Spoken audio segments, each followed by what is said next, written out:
उदालगुरि जिल्ला दुलाराय बर' फरायसा आफादाबो 6थि बिटिआर गोजोन गोरोबथा सान फालिदों।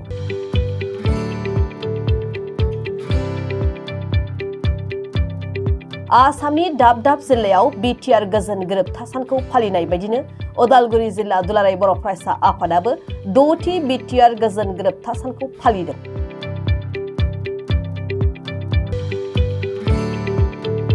उदालगुरि जिल्ला दुलाराय बर' फरायसा आफादा दिनै थांनाय 2020 मायथाइनि 27 जानुवारि खालाराव बर'फोरनि गेजेराव जालांनाय बिटिआर गोजोन गोरोबथानि 6थि गोरोबथा सानखौ जिल्ला आफादनि सिङाव थानाय खाग्राबारि जनता गेजेर आरो गोजौ फरायसालिनि गेवलां गेलेग्रा फोथाराव फालिनाय जायो। हाबाफारिजों लोब्बा लाखिनानै फुंबिलि समाव फिरफिला बिरहोनाय मुंख्लंफोरनिसिम बिबार बावनाय आरो थंग्ला सोलोंथाइ फोथाराव जानो गोनां 51थि उदालगुरि जिल्ला दुलाराय बर' फरायसा आफादनि थान्दै जखन्थाइनि हारिमुवारि बादायलायनाय, गेलेनाय बादायलायनाय आरो थुनलाइयारि बादायलायनाय बायदि हाबाफारिखौबो दिनैनि सानाव लानाय नुनो मोननाय जादों। बेराफारसे मख'नो गोनांदि बिटिआर गोजोन गोरोबथानि दफा मावफुंनांगौखौ लानानै 10,000 पस्ट कार्ड आरो 5,000 इमेलखौ हादरनि गाहाय मन्त्रि नरेन्द्र मदिनिसिम दैथायहरनाय हाबाफारिबो लानाय जादों होनना मिथिहोयो जिल्ला आफादनि आफादगिरि कर्नेलियास दैमारिया। दिनै 27 जानुवारि 2026 आरो दिनैनि बे 27 जानुवारियावनो 2020 मायथाइयाव बिटिआर गोजोन गोरोबथाया जादोंमोन आरो बे बिटिआर गोजोन गोरोबथाखौ लानानै दिनै दुलाराय बर' फरायसा आफाद आरो लोगोसेनो बिटिआर हालामनि साफ्रोमबो रायजो राजाफ्रा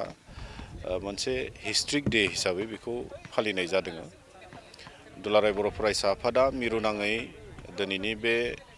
जि जारिमिनारि सान बेखौ सनितपुरनि बाथासिपुराव मिरुनाङै फालिदों। बिनिनो गुबुन गुबुन जिल्लाफ्रा गावबा गाव जिल्लायाव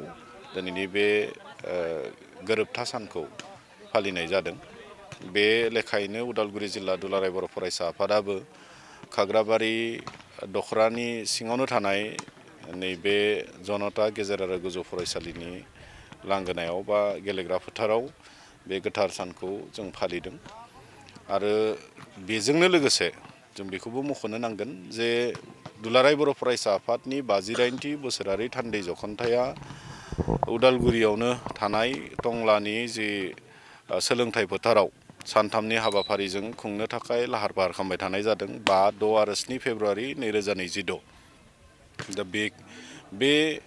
हाबाफारिनि थाखायनो माखासे सम आरो बोथोरखौ जों नायनानै थासारिखौ जों नायनानै जिल्ला आफादनिबो 51थि बोसोरारि थान्दै जखन्थाइ जोंहा खुंनो दङ। दा बेखौ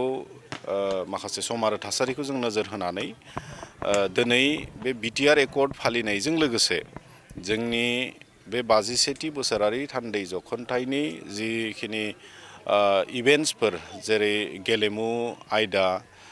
हारिमु आयदा आरो थुनलाइ आयदानि जिखिनि बादायलायनायफोर बे गासै बादायलायनायफोरखौ दिनै जोङो लादों खुंदों आरो बेजों लोगोसेनो जि डिस्ट्रिक्ट वर्किं कमिटि DWC खौबो जों दिनैनो जिरायखानाय जागोन। दा सरासनस्रायै बुंनो थाङोब्ला उदालगुरि जिल्ला दुलाराय बर' फरायसा आफादनि 51थि बोसोरारि थान्दै जखन्थाया दिनैनिफ्राय जागायबाय आरो 5 फेब्रुवारि खालि जोङो फुंबिलियाव फिरफिला बिरहोनाय आरो डेलिगेट जों जिरायनाय बेखिनि समखौ जों लानाय जादों। खारन मिरुनि हाबाफारियाबो 5 फेब्रुवारिनिफ्राय जिहेतु जागायगोन जों जिल्ला हिसाबै गोबां बेबायदि सम मोनसोनाय नङा। दा दिनैनि बे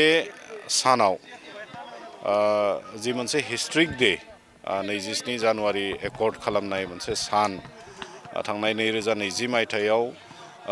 दुलाराय बर' फरायसा आफाद NDFBनि मोनब्रै फेक्सन लोगोसे UBPO जथायै भारत सरकार आरो आसाम सरकारजों मोनसे गोरोबथायाव फैयो आरो बे गोरोबथाखौ गोजोन गोरोबथा होननानै जों बयबो मोनसे गनायथि होदों आरो जिहेतु बिनि गेजेरजों जोंनि गेजेराव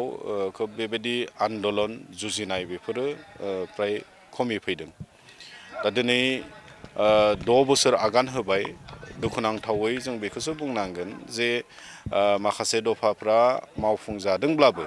आरो माखासे दिनै कन्टिनिउस मोनसे प्रसेसआव दङ खिन्थु खैटामान दफाफोरा दिनैसिम मावफुंजायाखै बेखौ लानानै दिनैनि बे एकर्ड डे फालिनायनि गेजेरजों भारत सरकार आसाम सरकारनिफ्राय जोंनिफ्राय दाबि जे कुनु जेबो मोनसेबो दफाफ्रा थालाङा जासे आरोबाव गोलाव सम लायालाबासिनो खम समयनि गेजेरावनो मोनफ्रोमबो दफाफोरखौ जिफोरानोखि मावफुंनो दासिमहालागै दङ बेखौ मावफुंनो नांगौ बेखौ जोङो दिनैनि बे हाबाफारिनि गेजेरजों जों खावलायदों लोगोसेनो बे एकर्डखौ मावफुंनांगौनि थाखायनो जोङो दिनै 10,000 पस्टकार्डनि गेजेरजों 10,000 पस्टकार्डनि गेजेरजों भारतनि प्राइम मिनिस्टार नरेन्द्र मदि बिथांनिसिम जोङो बे एकर्डखौ दफाफोरखौ मावफुंनांगौनि थाखाय जों लाइजाम लिरहरनाय हाबाफारि लादों इमेलनि गेजेरजों 5,000 खमैबो 5,000 इमेलनि गेजेरजों बे दफानिखौ जि मोनसे स्पिरिट लानानै खालामनाय जादोंमोन बे एकर्डखौ बे एखे स्पिरिटजों बिनि दफाफोरखौबो मावफुंनांगौनि थाखाय जों दाबि जों दैखांहरनाय हाबाफारि जों लानाय जादों आसा थिदों जोंनि जि एकर्ड बे एकर्डनि मोनफ्रोमबो दफाखौ मावफुंनायाव भारत सरकार आरो आसाम सरकारा जेबो बेबायदि थालांजायाजासे खामानिखौ मावगोन आरो जुदि मावाब्ला बिनि थाखाय जोङो बिहित बेबस्था जों लानो बाध्य जागोन आरो जों जिल्ला आफाद हिसाबै जोङो बेखौबो सावरायनाय जादों जे फैबाय थानाय समाव जुदि नैबे जि 57थि बोसोरारि थान्दै जखनथाइनि गेजेरजों जों माखासे थांखि लानो थाखाय जों थि खालामदों जुदि जोंनि बे एकर्डनि दफाफोरखौ मावफुंजोबाब्ला जोङो माने जि मोनसे आन्दलनखौ दोनथ'नायनि जि मोनसे रेजुलेसन लानानै दोङोमोन बेखौ सासपेनसनाव दोननाय बेखौ बोखांनो थाखाय जोङो बाध्य जागोन आरो बिनि थाखाय जोंबो मोनसे रेजुलेसनबो लानो थाखाय जों थिग खालामनाय जादों मिरुसिम दैथायहरनो